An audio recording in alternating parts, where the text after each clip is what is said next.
21절에서 23절.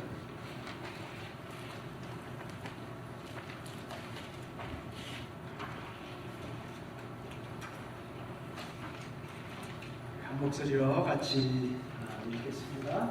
우리 앞에서 나와 있습니다. 시작.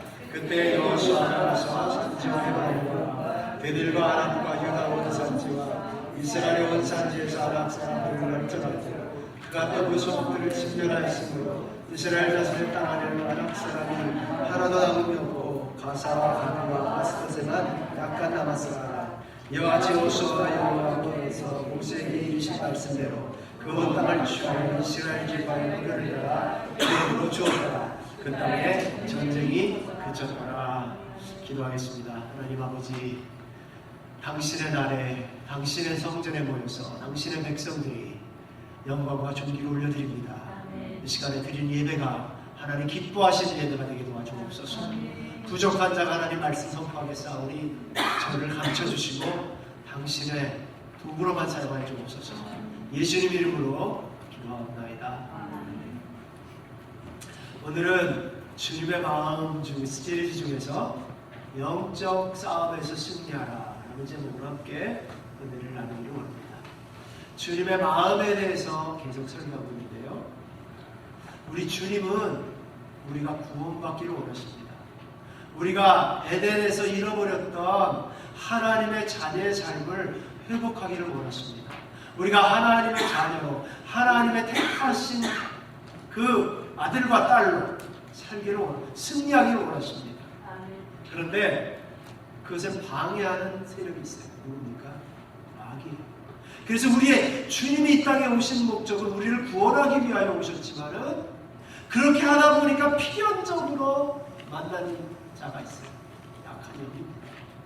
그래서 이 영적 싸움에서 승리하지 않으면 주님께 나아갈 수가 없어요. 그런데 사실 영적 싸움이라고 하지만은 우리 주님이 이미 다 이루신 것입니다. 우리는 다 함대하고 나가기만 하면 되는데 왜 악한 영과 싸워야 되는지, 왜 눌려야 되는지, 왜 힘들게 그 전쟁을 치러야 되냐면 주님이 이루신 것을 우리가 받아들이지 못하기 때문이에요. 싸움은 이미 끝났어요. 이미 뱀의 머리를 밟아버리셨어요. 십자가에서 이루셨어요. 어떤 근거로 그러면은 악한 영이 우리에게 오는 것입니다. 그것은 우리가 그것을 믿지 못하기 때문에 십자가로 다 덮은 것을 우리가 받아들이지 못하기 때문에 그것을 근거로 우리 속에 있는 것입니다. 우리가 믿음으로 선포하면 그것은 떠나갈 수밖에 없어요. 그런데 들어와 있는 건 왜 그러냐면 우리가 그것을 인정하지 아니하고 억셉트하지 않기 때문에 그것을 근거로 우리 속에 들어와 있는 것입니다. 얼마나 억울합니까, 여러분? 하나님이 다 이루셨는데 모를 때는 모르지만은 우리 부모님이 재산을 다 쌓여서 상속해 주셨는데 그걸 내가 가서 찾지를 않고서 가가지고 새빵살이 하면서 어렵게 살아. 어느 날 알았어요.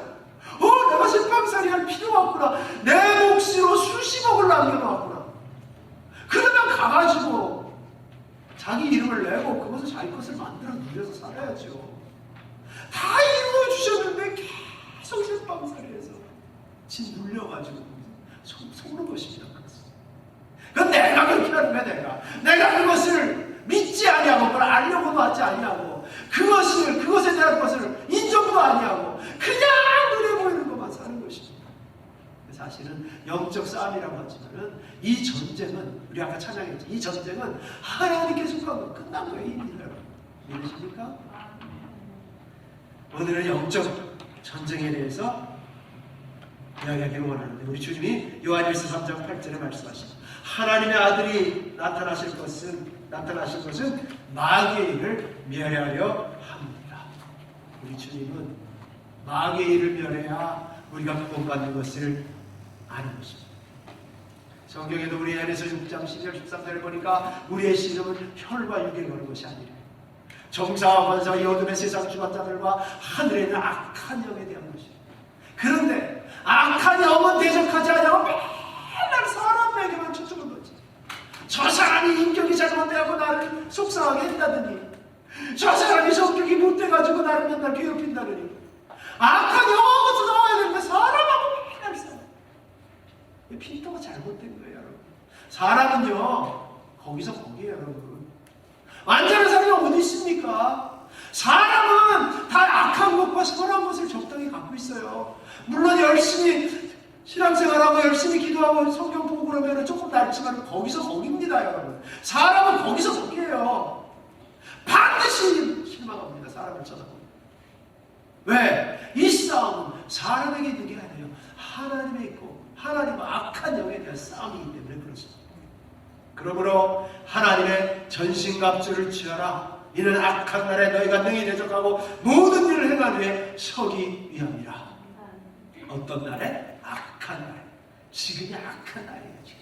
마지막 때 악한 때입니다. 악한 영들이 두루 삼키려고 말이죠. 우리 가정들을 삼키려고 미친 듯이 조금만 틈만 보면 급하고 들어가는 거예요.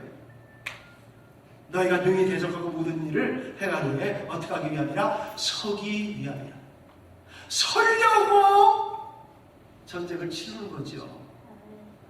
서려고 주님 앞에 주의 자녀로 주님의 영광스러운 군대로 신부로 서려고 싸우는 거예요. 서지 못할 거라 뭐하려고 피곤하게 싸웁니까? 우리는 서려고 싸우는 것입니다. 전쟁을 안 하고 그 땅을 차지한다면 얼마나 좋겠어요. 그러나 도저히 그럴 수 없으니까 적과 싸우는 거예요. 한번 싸우면 어떻게 돼요? 반드시 이겨야 되는 것이죠. 저는 두 가지를 말씀을 드리기를 원합니다. 첫째, 영적 전쟁을 선포하라는 것입니다. 우리 따라서 한번 해보십시다. 영적 전쟁을 선포하라. 영적 전쟁을 선포하라. 선포해야 돼, 선포. 전쟁, 사람끼리 인간의 국가끼리의 싸움도 선전포고를 해야 전쟁이 성립되는 거예요. 게릴라전이 아닌가 하면은 제대로 된 전쟁은 선포를 해야 되는 것입니다. 2차 대전 때 보니까 독일이 불란서를 침공했어요. 무력으로 침공했어요. 선포도 안 하고. 그랬더니 영국과 불란서가 독일에 대해서 선전포고를 했어요. 니네도 불법이야. 우리는 너에게 대한 전쟁하노라. 그래서 2차 대전이 시작이 된 거예요. 선포해야 되는 것입니다. 세상 전쟁도 선포해야 성립이 되는데 영적 전쟁은 말할 것도 없어요. 선포하기 전에는 두렵습니다. 도망가고 싶습니다. 밤잠이 오지 않습니다. 온갖 걱정과 근심이 꼬리를 물고 일어납니다. 전쟁 나면 우리 가족 어떻게 해? 다음 달에 결혼하기로 했는데 이거 다 어떻게 해? 사업 보려는 거 이거 다 어떻게 해? 우리 자녀 1,2대학 보내려고 공부 열심히 해놨는데 이거 다 어떻게 해? 나는 몸이 약해. 보약 먹고 쉬어야 되는데 어떻게 해, 전쟁 나면? 이런 모든 생각들이요 전쟁 선포와 함께 싹 없어져요. 전쟁이 일어나면 뭐만 남습니까?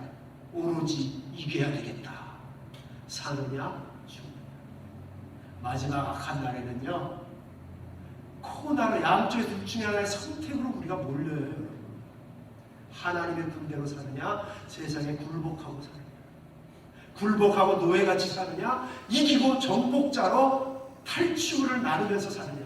두 가지로 몰리는 것입니다. 전쟁에 이겨야 되겠어요.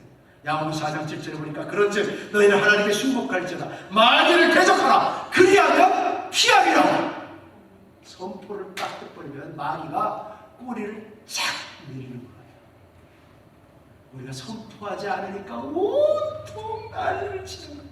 그런데 여기 보니까 그 대적하기 전에 뭐라고 나왔어요? 너희는 하나님께 순복할지어다.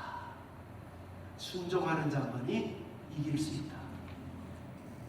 나가서 선포하고 싸움에 나가기 전에 뭐부터 해야 돼요? 순복해. 말씀 앞에 순복하지 않으면 이길 수가 없어. 이길 수가. 준비가 안 되는데 나가면 뭐예요? 아무리 자질이 뛰어나면 뭐예요?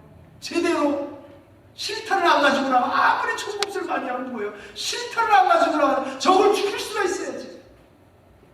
나의 문제를 해결하고 주지 못해 순종해야 돼. 아니 내가 대한민국 군대로 나가야지. 내가 대한민국 군대인지 지금 뭐 북한 군대인지 뭐 어디 일본 군대인지 모르고 나가면 어떡합니까? 누구를 위해 싸우는 것입니까? 아니잖아요. 순복부터 해야 돼. 나는 대한민국 군인으로서 나가서 목숨을 바칠 한이 있어도 절대로 뒤를 물러가지 않을 것이며 내가 대한민국의 적대 행위를 하지 않을 것이며